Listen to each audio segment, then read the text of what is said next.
नेपाल में तो बारिश ने डरावना रूप ले लिया। नेपाल में भारी बारिश के बाद आई बाढ़ और जमीन खिसकने की घटनाओं की वजह से वहां करीब 200 लोगों की जान चली गई, जबकि 40 से ज्यादा लोग लापता बताए गए। बताया गया वहां करीब 40 से 45 साल बाद कुदरत ने ऐसी भयानक तबाही मचाई, क्योंकि खौफनाक सैलाब रिहायशी इलाकों को किसी समंदर में तब्दील करता नजर आया। वहां ऊंची ऊंची लहरें कई मकानों को ढहाती दिखाई दी, जबकि कई भारी भरकम पेड़ों को तो इसने कुछ ही सेकंड में उखाड़ फेंका। ऊंचाई से बहकर नीचे आई पानी की तेज धार ने बिल्कुल दहशत पैदा कर दी। दूर दूर तक सिर्फ उफनती लहरों का कब्जा दिखा। ऐसा लगा ताकतवर चट्टान भी इनका मुकाबला नहीं कर पाएगी। मतलब तस्वीर ने ही बाढ़ से बेहाल हुए नेपाल की कहानी बयां कर दी। वहां पानी के तेज बहाव ने घरों की मजबूत दीवारों को तोड़ दिया। इतना ही नहीं, उनमें एक घर के आगे बना हिस्सा तो पानी में तैरता नजर आया और एक बड़ा सोफा तो किसी पत्ते की तरह बह गया। लेकिन उसके साथ दूसरा फर्नीचर तो इतनी तेजी से बहा कि उसका कुछ पता ही नहीं चला। वहां भयंकर बाढ़ लोगों के लिए ऐसी आफत बनी कि घरों की खिड़कियों के बीच से पानी बहता दिखा और सिर्फ छत ही डूबने से बच पाई। लेकिन लगातार हो रही मूसलाधार बारिश नेपाल के लोगों के लिए बड़ी मुसीबत बन गई। भारी बारिश के दौरान जमीन खिसकने की कई घटनाएं हुई, जिनकी चपेट में आकर कई घर बर्बाद हो गए। और उनमें एक घर के ऊपर तो ऐसा लगा जैसे पहाड़ का एक बड़ा हिस्सा ही टूटकर गिर पड़ा हो। पानी के साथ बहकर आए मलबे में वो 2 मंजिला घर समा गया। वहां वो थोड़ी देर में मिट्टी और पत्थरों के ढेर के नीचे दबता दिखाई दिया और इसके बाद आसपास मौजूद लोगों में चीख पुकार मच गई। वहां वो घर ही नहीं बल्कि एक बड़े पुल के हिस्से को भी सैलाब ने तोड़कर रख दिया और चंद सेकंड में वो दरिया में बह गया।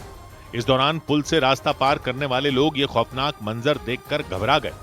ऊंचाई से बहकर आए सैलाब ने रिहायशी इलाकों का नामो निशान ही मिटा दिया और कुछ घर तो कंक्रीट नहीं कार्डबोर्ड से बने दिखाई दिए और वो अपनी जगह से नीचे की तरफ झुके हुए नजर आए। मतलब उस इलाके को बाढ़ ने मटमैली झील में बदल दिया। वहीं नेपाल के धाडिंग में तो पहाड़ी रास्ते से गुजर रही कई गाड़ियां भी इसकी जद में आ गईं। छोटी गाड़ियों के परखच्चे उड़ गए, जबकि कई बसों के ऊपर मलबा गिरने से उनमें सवार लोग बाहर ही नहीं निकल पाए और दम घुटने की वजह से कई लोगों की जान चली गई। इसके बाद वहां की सरकार ने नेपाल के 56 जिलों में भारी बारिश का अलर्ट जारी कर दिया और लोगों से सतर्क रहने की अपील की।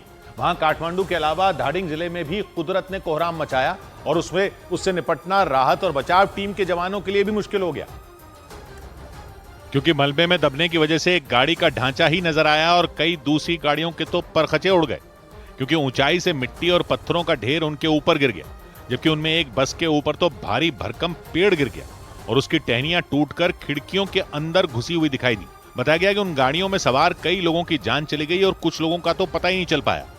वहां उनका सामान और जूते चप्पल इधर उधर बिखरे दिखाई दिए।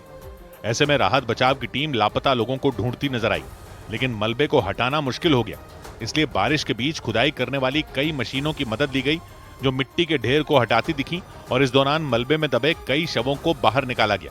नेपाल के धाडिंग जिले के साथ ललितपुर, काठमांडू, मकवानपुर और पंचथर में जमीन खिसकने की वजह से बड़ी संख्या में लोगों की जान चली गई।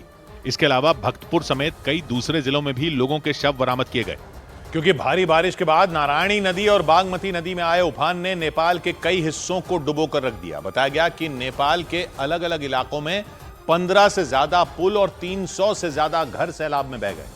पानी की ताकतवर लहरों ने नदी के आसपास की जमीन को खोखला कर दिया और हाहाकारी सैलाब ने घरों की नींव को हिलाकर रख दिया। वहां बड़े पैमाने पर जमीन दरिया में बदल गई और तेज लहरों ने एक झटके में एक बड़ी इमारत को धराशायी कर दिया। थोड़ी देर पहले तक वो 3 मंजिला इमारत बिल्कुल खड़ी दिखाई दी, लेकिन खौफनाक लहर हवा के झोंकों की तरह उसके पास आई और बहा ले गई। नारायणी और बागमती नदी में आए तूफान ने नेपाल के ज्यादातर हिस्सों में तबाही मचा दी। इसलिए खुद को डूबने से बचाने के लिए कई लोगों को अपने घरों की छत का सहारा लेना पड़ा। छत के ऊपर टेंट लगाकर गुजारा कर रहे लोग मूसलाधार बारिश की मार झेलने को मजबूर हो गए।